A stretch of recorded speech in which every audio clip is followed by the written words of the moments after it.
ഇതിലൂടെ കണ്ണൂരിലെ അക്രമ രാഷ്ട്രീയമാകെ ചർച്ചയാക്കാം എന്നൊരു വിചാരമാണ് BJP കേന്ദ്ര നേതൃത്വത്തിന് ഉണ്ടായിരുന്നെങ്കിൽ അത് ഒരു മണ്ടത്തരമായിട്ടാണ് ഞാൻ വിചാരിക്കുന്നത്. അതായത് സദാനന്ദൻ മാസ്റ്ററുടെ കാല് വെട്ടി സദാനന്ദൻ മാസ്റ്റർ അങ്ങോട്ടേക്ക് വിട്ടിട്ട് കണ്ണൂരിൽ അക്രമ രാഷ്ട്രീയം ചർച്ച ചെയ്യാമെന്ന് വിചാരിക്കുമ്പോൾ ഒരു ഭാഗം മാത്രമാണോ ചർച്ച ചെയ്യപ്പെടുക? അല്ലല്ലോ, നമ്മളിപ്പോൾ കാണുകയല്ലേ.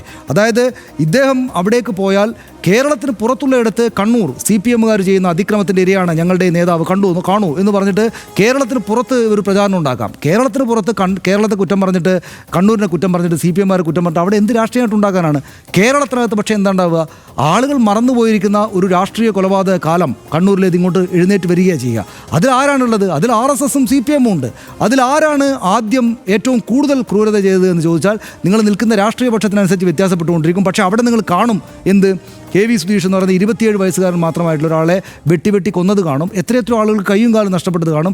എൻ്റെ നാട്ടിലെ പാനൂരിനടുത്ത് മൊകേരിയിൽ CPMകാരും അപ്പുറത്ത് CPMകാരും ഇപ്പുറത്ത് BJPക്കാരുണ്ട് കയ്യും കാലും നഷ്ടമായ ആളുകൾ. അപ്പോൾ അതുകൊണ്ട് അവിടെ RSSനെ ഇരയായിട്ട് BJPയെ ഇരയായിട്ട് ചിത്രീകരിക്കാൻ മാത്രമായിട്ട് സാധിക്കുകയേയില്ല. അവിടെ ഇരയായിരിക്കുന്ന RSSും BJPയും വേട്ടക്കാരനും കൂടിയാണ്. അല്ലാതെ CPMകാർ വേട്ടക്കാർ മാത്രമല്ല, CPMകാരും ഇരയാണ്. ഇഷ്ടംപോലെ ആളുകൾ നാളെ മുതൽ CPMകാർ അണിനിരത്തുകയല്ലേ ചെയ്യുക. നാളെ മുതൽ ദേശാഭിമാനിയുടെ മുന്നിലേക്കും ടെലിവിഷൻ ചാനലുകളുടെ സ്റ്റുഡിയോകളിലേക്കും ആളുകൾ ഇങ്ങനെ വന്ന് നിരങ്ങില്ലേ. ആളുകൾ ഇത് സദാനന്ദൻ മാഷ് കാലാണ് പോയതെങ്കിൽ കയ്യും കാലും പോയ ആളുകളുണ്ടെന്ന് പറഞ്ഞ് കൊലപാതകം നടത്തപ്പെട്ട ആളുകളുണ്ടെന്ന് പറയില്ലേ. അപ്പോൾ അക്രമ രാഷ്ട്രീയത്തെ ചർച്ച ചെയ്യാൻ വേണ്ടിയിട്ടാണ് സദാനന്ദൻ മാഷ് മുന്നോട്ട് വെച്ചതെങ്കിൽ, ഇങ്ങനെ മുന്നോട്ട് വെച്ചതെങ്കിൽ, വഴിവിട്ട് മുന്നോട്ട് വെച്ചതെങ്കിൽ അതിന് തിരിച്ചടി BJPക്ക് ചർച്ചയായിട്ട് കിട്ടുകയല്ലേ ചെയ്യുക. ഇവർക്ക് നമ്മൾ ഗവർണറുടെ കാര്യം പറഞ്ഞതുപോലെ മറ്റൊരു അനുകൂല അവസരം CPM ഉണ്ടായിക്കൊടുത്തിരിക്കുകയല്ലേ നിശ്ചയമായിട്ടും BJP ചെയ്തിരിക്കുന്ന സംശയമാണ് എനിക്കുള്ളത്. അതുകൊണ്ടായിരിക്കണം ഒരുപക്ഷേ സദാനന്ദൻ മാസ്റ്റർ പ്രതികരണത്തിൽ അക്രമ രാഷ്ട്രീയമൊക്കെ പഴയ കഥയാണ്, ഞങ്ങൾ കണ്ണൂരിൻ്റെ വികസനത്തെക്കുറിച്ചാണ് ഈ ചർച്ച ചെയ്യാൻ പോകുന്നതെന്ന് പറഞ്ഞതെന്നാണ് ഞാൻ വിചാരിക്കുന്നത്.